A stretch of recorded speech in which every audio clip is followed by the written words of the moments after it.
Ya. Entonces, cuando nosotros tenemos una patología por fractura, el, ¿cómo iniciamos para su evaluación? Solicitamos una radiografía simple de preferencia, ¿no? Entonces, en este tipo de método diagnóstico, nosotros vamos a confirmar o si hay o no la presencia de fractura. Y vamos a realizar así lo que es la clasificación de la fractura y mediante esa clasificación vamos a planificar cómo va a ser el tratamiento, si el tratamiento va a ser quirúrgico o no, y también se hacen sus controles o seguimientos. En este caso debemos tomar en cuenta que se debe tomar la imagen tomando en cuenta lo que es la articulación, ya sea proximal o distal, de la zona donde se encuentra la lesión.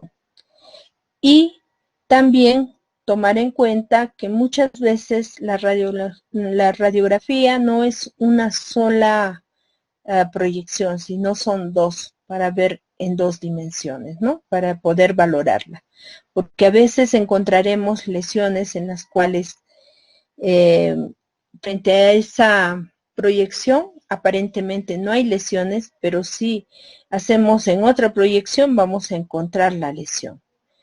No se olviden que en la parte de fractura o alguna lesión ósea en niños hay que solicitar el estudio comparativo. Quiere decir que debe tomarse ambos lados, tanto el sano como el lado patológico, ¿ya? Otro método de diagnóstico es la tomografía. En la tomografía nosotros vamos a encontrar que como es multiplanar, vamos a ver que tiene una mejor evaluación, ¿no? No solamente de la lesión, vamos a ver los fragmentos, su comportamiento frente a las estructuras vecinas. Entonces, podemos hacer como acá una reconstrucción de la imagen y ver realmente cómo se ve tanto la parte ósea y los fragmentos que están produciendo la lesión. Y se evalúa mucho mejor frente a pacientes que puedan tener elementos metálicos de osteosíntesis, ¿no? Lo cual puede producir muchas veces artefactos. La resonancia magnética se va a utilizar frente a fracturas de tipo oculto, donde radiológicamente aparentemente es negativo, pero hay una alta sospecha clínica, ¿no? El paciente manifiesta dolor, hay limitación funcional, entonces decimos, no, pues aquí algo está pasando, así la radiografía sea negativa. Es importante en lo que son las fracturas por estrés o en fracturas en esqueletos inmaduros y para valorar también las partes blandas si hay asociado alguna lesión a este nivel.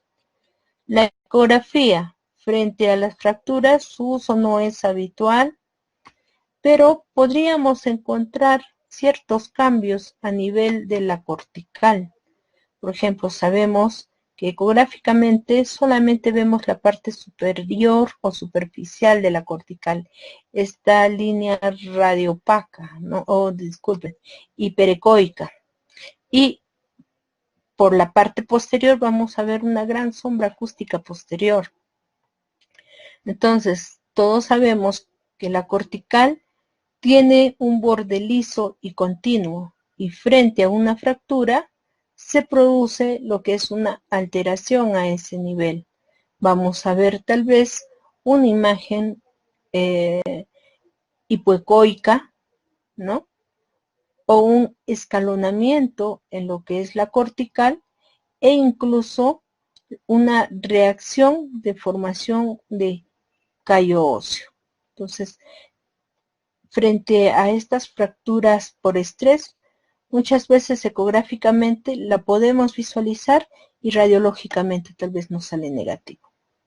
La gammagrafía ósea, que es un estudio funcional, el cual va a depender de la vascularización ósea y de la actividad osteoblástica, es otro de los medios para evaluar fracturas. Es una exploración que va a complementar a los estudios antes mencionados, pero acá nos va a indicar la respuesta dinámica del hueso frente a cualquier lesión, ya sea traumática, inflamatoria o de un tumor maligno, porque nos va a expresar cambios óseos.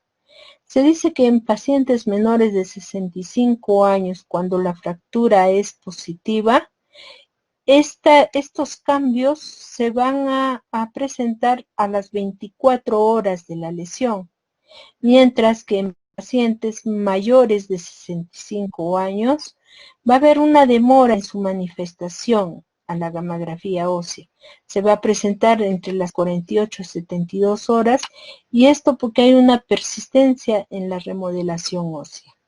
Ahora, más del 90% de las fracturas van a mostrar normalización gammagráfica a los 2 años, y tomar en cuenta que la gammagrafía ósea, tan igual que la resonancia, es muy útil en fracturas ocultas o por estrés.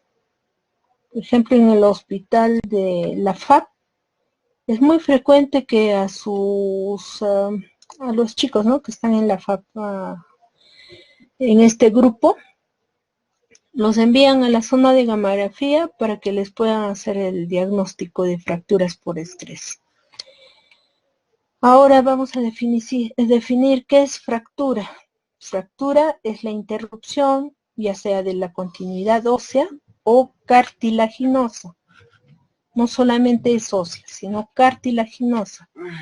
Entre los signos indirectos de la fractura tenemos edema de tejidos blandos, desaparición de los planos grasos, presencia de derrame articular o una reacción perióstica.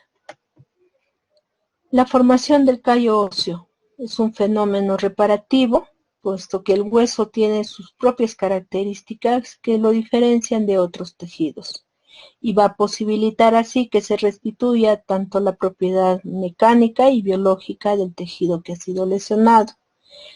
El callo óseo va a tener 5 fases, y su consolidación va a partir a través del periósteo, ¿no?, luego de la cortical, del endósteo y de los tejidos adyacentes al foco de fractura.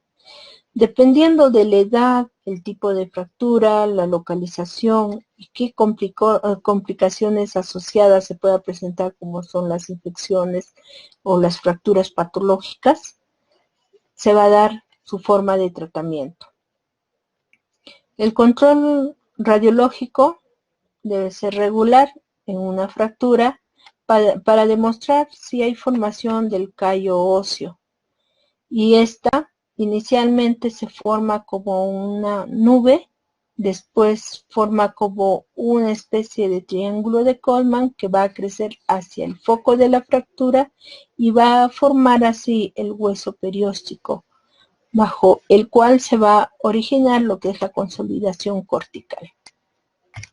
Dentro de las complicaciones locales tenemos las complicaciones musculares y tendinosas, donde vamos a encontrar presencia de desgarros musculares o roturas, lesiones crónicas que pueden aparecer entre el segundo o tercer mes después de la fractura. Se dice que en la mano, por ejemplo, el tendón más afectado es el extensor largo del pulgar, y la porción larga del bíceps lo tenemos a nivel del codo, brazo.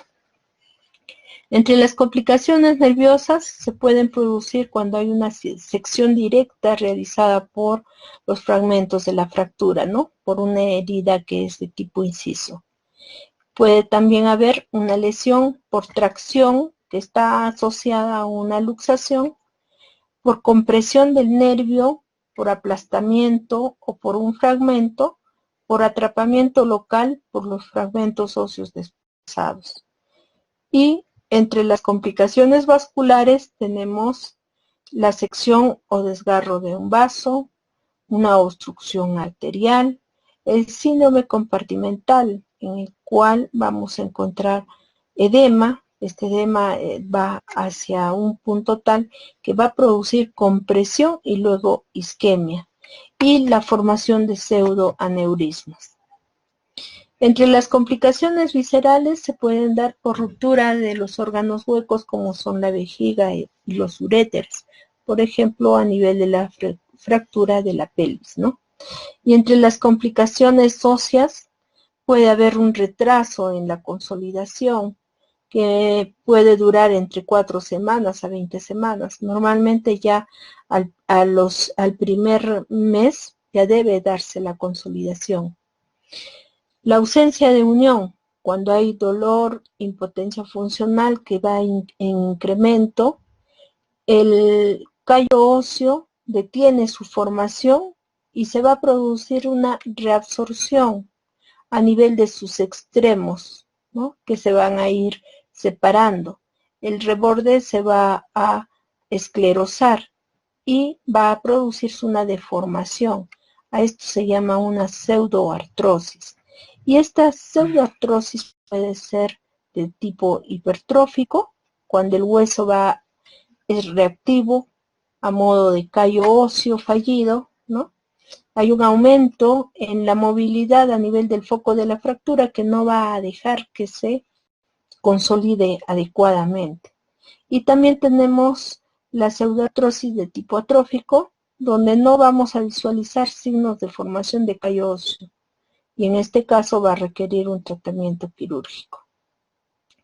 Las consolidaciones defectuosas va a formar un buen callo óseo, pero va a tener una alineación incorrecta y que va a producir deformidad, y también puede asociarse a una pseudoartrosis.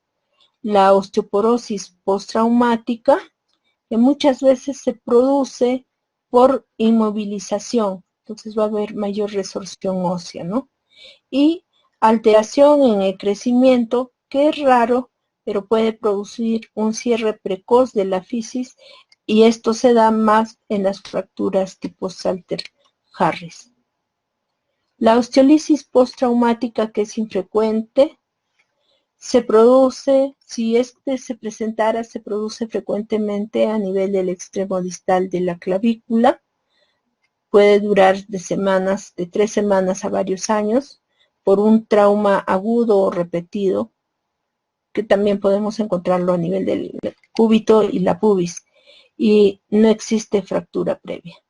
La osteomielitis, que es una infección hacia la parte ósea, que puede darse por una fractura abierta o una cirugía cuando se coloca algún tipo de fijador interno. Y la necrosis avascular o la osteonecrosis postraumática, que se relaciona a fracturas secundario a un acondicionamiento vascular anatómico, y es muy frecuente, por ejemplo, a nivel de la cabeza de fémur. También se puede encontrar a nivel del polo proximal del escafoides, del semilunar, del cuerpo del astrágalo y de la cabeza del húmero. Entre las complicaciones articulares tenemos la rigidez, debido a presencia de adherencias intraarticulares o extraarticulares, que puede ser de grado variable, y esto lo podemos encontrar en las fracturas de muñeca, codo y rodilla. La osteoartritis, o también llamado osteoartrosis, que es la pérdida de cartílago y mala reducción de la fractura, que son los principales desencadenantes de una artrosis postraumática. La inestabilidad articular, que aparece frente a una luxación recidivante. Otras complicaciones: la miositis osificante, que es la formación de hueso heterotópico en el seno de un músculo. Les decía, cuando hay una ruptura muscular, por ejemplo, entonces se forma esta presencia de hueso heterotópico a ese nivel. Entonces es una lesión que se va a encontrar en partes blandas. Inicialmente puede tener una forma ovoidea o en anillo de calcificación, y una osificación periférica que va a ir rodeando al centro menos calcificado y va a estar separado del hueso de la cortical normal, ¿no? Por una banda radiolúcida. La atrofia de Sudeck es otra complicación, es un síndrome doloroso regional complejo que va a producir dolor, edema y un trastorno trófico. El diagnóstico se debe realizar por gamografía ósea en sus 3 fases. Por rayos X el diagnóstico va a ser, los hallazgos van a ser inespecíficos y muchas veces el diagnóstico va a ser como normal. Puede haber osteopenia solo si la pérdida de la masa ósea es mayor al 50% y por resonancia magnética también es inespecífico los hallazgos. Solo vamos a encontrar lo que es edema óseo y edema en partes blandas. Otros errores de diagnóstico de la fractura, ya les había explicado sobre los canales nutricios, ¿no? Por ejemplo acá, un canal nutricio, sus bordes de este canal son escleróticos, mientras que en lo que es una fractura verdadera no tiene bordes escleróticos, ¿no? Entonces es un trazo radiolúcido. Ya posteriormente, dependiendo del tiempo, se dará la formación de callo óseo. Los sesamoideos también pueden confundir para lo que es el diagnóstico de fractura, tomarlo como una fractura por abulsión. Es por eso que debemos saber en qué niveles encontramos a los sesamoideos. Y el centro epifisiario accesorio, ¿no? En caso de los niños, muchas veces vemos un núcleo de osificación, vemos la parte de la fisis y decimos es una fractura cuando es un cambio fisiológico según la edad. La clasificación de las fracturas. Hay varios tipos de clasificaciones y entre ellas tenemos por su etiología, por el tipo de fractura, según la comunicación con el exterior, por el número de fragmentos, según la localización de la fractura, por la dirección de la línea de fractura, el trazo de fractura, según el mecanismo que produjo la fractura y en relación a los fragmentos de la fractura. Dentro de lo que es la etiología de las fracturas tenemos las habituales, que es puede ser de tipo traumático, ¿no? Por insuficiencia o patológicas, por ejemplo, en el caso de la osteoporosis, en caso de las enfermedades metabólicas y los tumores, por fatiga o estrés cuando hay un trauma mecánico repetido, cuando estas personas hacen, por ejemplo, mucha carrera, ¿no? En forma frecuente. El tipo de fractura. Según el tipo de fractura puede ser una fractura completa cuando abarca todo el espesor óseo o incompleta cuando abarca parcialmente el espesor de la estructura ósea. La fractura incompleta, tenemos las fisuras que son fracturas incompletas en el adulto. Es más frecuente en los niños y adultos jóvenes y en los niños podemos tener el tipo de incurvación o deformación elástica. También tenemos entallo verde, que es una fractura por flexión que se presenta en niños y la fractura se va a producir en la superficie de tensión pero no va a progresar, ¿no? Es como cuando uno quiere romper el tallo, por ejemplo, del apio y queda en forma incompleta. También tenemos el tipo de encaña de bambú o torus, que también es frecuente en los niños, ¿no? Y se localiza mayormente a nivel de la diáfisis metáfisis y se da por una compresión en el eje vertical. Entonces, esto es una fractura de torus, por ejemplo. Por su comunicación al exterior tenemos las cerradas, donde las partes blandas no va a haber una comunicación con la parte externa, mientras que en las abiertas o expuestas, la fractura va a estar expuesta hacia la parte externa, ¿no? Según el número de fragmentos tenemos el tipo simple, cuando lo constituye la fractura 2 fragmentos, y con minuta cuando encontramos más de 3 o de 2 fragmentos, de 3 para más, ¿no? Por ejemplo, que hay 1, 2, 3 e incluso acá 1, 4. En la forma común tenemos la tipo segmentaria, como es este caso a nivel del peroné, ¿no? 3 segmentos, y aquí hay 2. Y en alas de mariposa, donde nos da una forma triangular, uno de los fragmentos tiene la forma triangular, como en alas. Según la localización de la fractura, tenemos a nivel de la diáfisis, y ahí debemos nosotros describir si es a nivel de la diáfisis proximal, medial o distal, a nivel metafisiario, ¿no? Como es en este caso, y si es intraarticular, como en este caso. Según la dirección del trazo de fractura, transversal, oblicuo o en espiral. Según la relación de los fragmentos, si está alineada, si está angulada o si está desplazada. Y dentro del desplazamiento podemos encontrar la acortada o la rotada. En las fracturas por estrés se van a producir por fuerzas de repetición en un hueso sano o anormal. Ya les había dicho que el diagnóstico, de preferencia, resonancia, gammagrafía, nos puede dar imágenes de fracturas por fatiga o insuficiencia.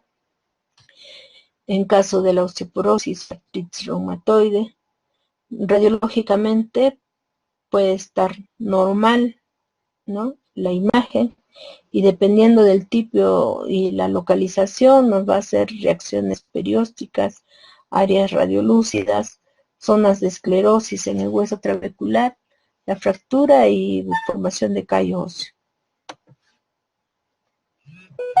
En las fracturas por insuficiencia se van a producir por una carga normal sobre un hueso que está debilitado. Por ejemplo, tenemos la artritis reumatoide, la osteoporosis, la osteomalacia, la enfermedad de Payet, el hipertiroidismo, el raquitismo, la osteogénesis imperfecta y tras radioterapia. Las fracturas por fatiga, que son secundarias a fuerzas cíclicas de forma repetida sobre un hueso sano con una resistencia elástica normal.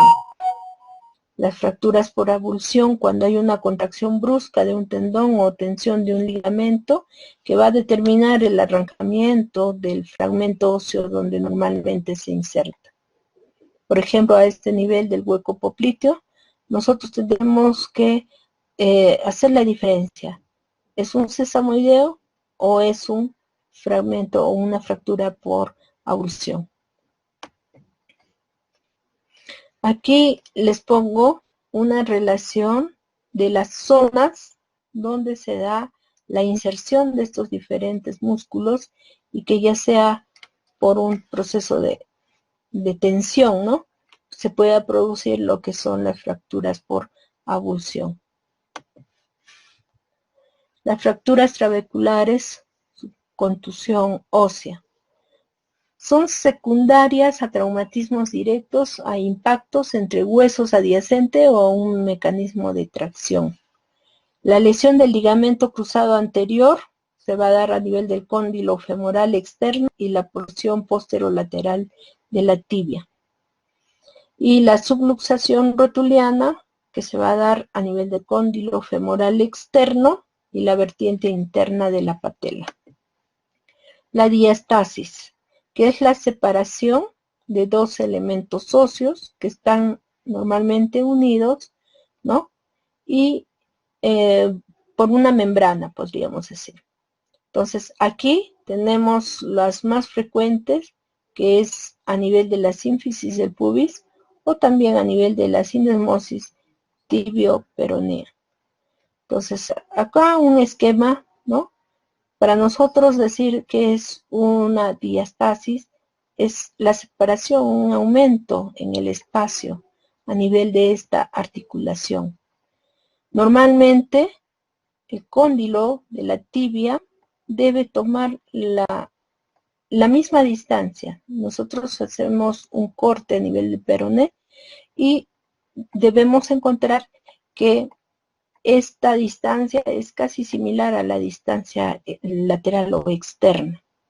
Entonces, este es el espacio normal que debemos visualizar.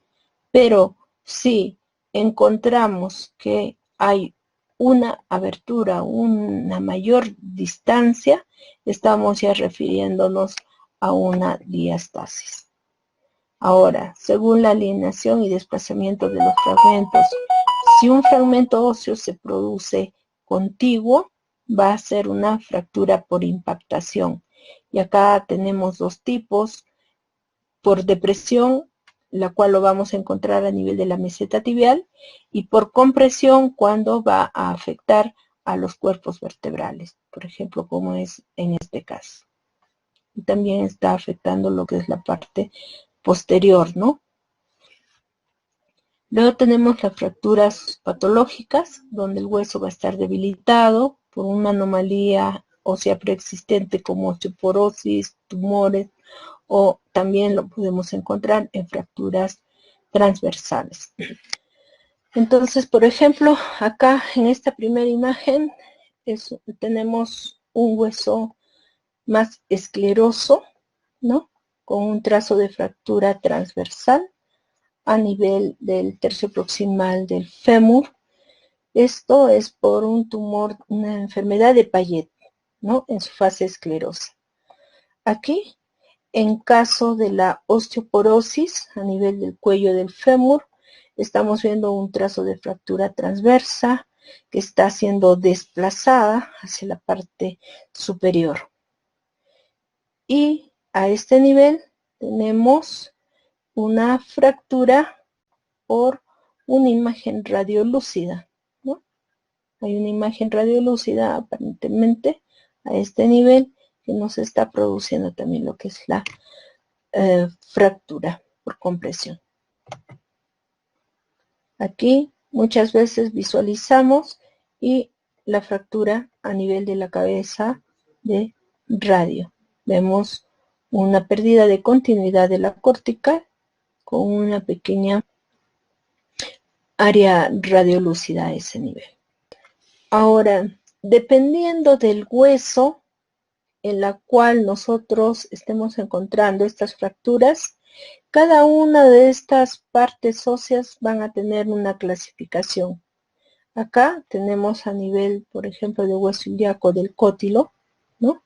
Según el trazo de fractura que tenga, va a tener ahí su clasificación y lo que es el tratamiento que debe recibir. En la tibia, hablábamos acá, por ejemplo, miren, la tibia, y aquí hay un hundimiento, ¿no? El de Saltel-Harris, que es frecuente en niños, en la cual, dependiendo de la localización, será de 1 a una clasificación del tipo 1 al 5. Por ejemplo, acá se está, el trazo de fractura está tomando lo que es la parte de la metáfisis, y hay parte de lo que es también afectación de la articulación, ¿no? Ustedes ven esta línea radiolúcida. Entonces acá es un tipo 2. Y se dice que esta es la más común, un 70%. La de tipo 3, donde estamos viendo que la epífisis, el cartílago de crecimiento, la fisis, está siendo afectada. Por si acaso, según el esquema, esta es la fisis, la epífisis, la metáfisis, ¿ya? Entonces acá tenemos, por ejemplo, el tipo 4, la epífisis, afectación articular, la fisis y la metáfisis. En el tipo 5 es el colapso de la fisis. Acá ustedes ven, esta es la fisis Y a este nivel prácticamente no vemos este espacio de la fisis. Ha colapsado, se ha juntado esa zona. Otra de las fracturas más frecuentes que ustedes van a encontrar es la tipo de fractura de Coles, donde se da la fractura a nivel de la metáfisis, ¿no? Pero con una angulación hacia la parte posterior o dorsal.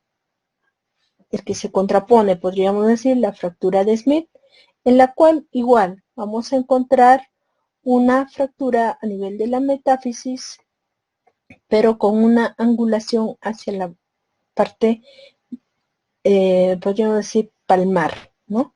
Hacia la parte baja. También tenemos a la fractura de Jones o a nivel del quinto metatarsiano, aquí en una imagen más magnificada, a nivel de la base del quinto metatarsiano. También tenemos la fractura del boxeador a nivel del quinto metacarpiano, ¿no? Hay un trazo de fractura con una angulación palmar. Las fracturas articulares, cuando la fractura está alcanzando el extremo donde se va a dar la articulación. También podemos obtener una fractura y luxación, o sea, hay fractura y hay desplazamiento o separación de estas estructuras óseas que forman la articulación. Entonces la luxación puede ser postero-externa, en este caso, con fractura del cóndilo externo y de la cabeza radial. Claro que las complicaciones en esos tipos de fracturas son más frecuentes, ¿no? Ahora, ¿cómo se pueden tratar las fracturas? Reduciéndolas.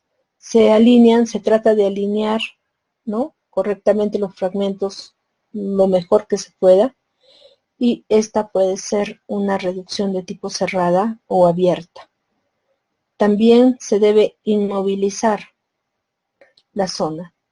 Puede ser con un sistema cerrado, ya sea con férula de yeso o con ortesis de material sintético moldeable, o con fijación con implantes metálicos, que pueden ser externos, ¿no?, que están empleados en fracturas abiertas para reducir el riesgo de infección, o también pueden ser internos. Y en casos muy extremos se recurre a técnicas de sustitución con injertos óseos, autólogos o heterólogos, que va a proceder de los bancos de hueso, o con artroplastías, que son prótesis metálicas, ¿no? Los traumatismos articulares, tener en cuenta que la articulación es el conjunto de elementos o estructuras que van a permitir la unión de dos o más huesos. La luxación es cuando se pierde el contacto entre las superficies óseas que están articuladas, y subluxación es la pérdida de contacto entre las superficies óseas articuladas, pero parcialmente.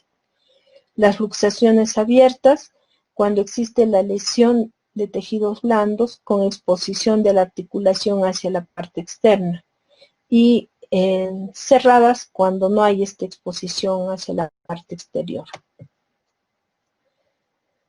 Cuando un traumatismo afecta a una articulación sinovial, puede desarrollar lo que es un derrame articular. Si cursa pocas horas, se debe pensar en sangrado articular o hemartrosis. Y si ocurre y se presenta a más de 12 horas, se debe pensar en derrame no hemático. El hallazgo solo de derrame articular debe hacernos pensar que hay una fractura intraarticular oculta. Y si el derrame articular tiene sangre y grasa, se llama lipohemartrosis, va a formar un nivel entre la grasa y el líquido, y es seguro que hay una fractura intraarticular a ese nivel. La luxación se va a producir por un trauma intenso, es más frecuente en adultos, y los varones es el grupo que más está afectado. Su mecanismo puede ser directo o indirecto, el indirecto es el más frecuente, o cuando hay contracciones musculares muy violentas. Entre los tipos de luxación tenemos la traumática, que puede ser recidivante por persistir la lesión de partes blandas en traumatismos menos intensos. El habitual, cuando el mismo paciente se produce la luxación y se reduce sin dificultad. Ya él sabe ya qué movimiento realizar para volver la articulación a su lugar. La antigua, cuando pasan más de 3 semanas, y tenemos la tipo ortopédica, que puede ser la congénita, donde hay una alteración congénita en las superficies articulares que van a facilitar la luxación, y la patológica, cuando hay destrucción de una o de dos superficies articulares por un proceso patológico, que puede ser la artritis aguda, la tuberculosis o tumores óseos.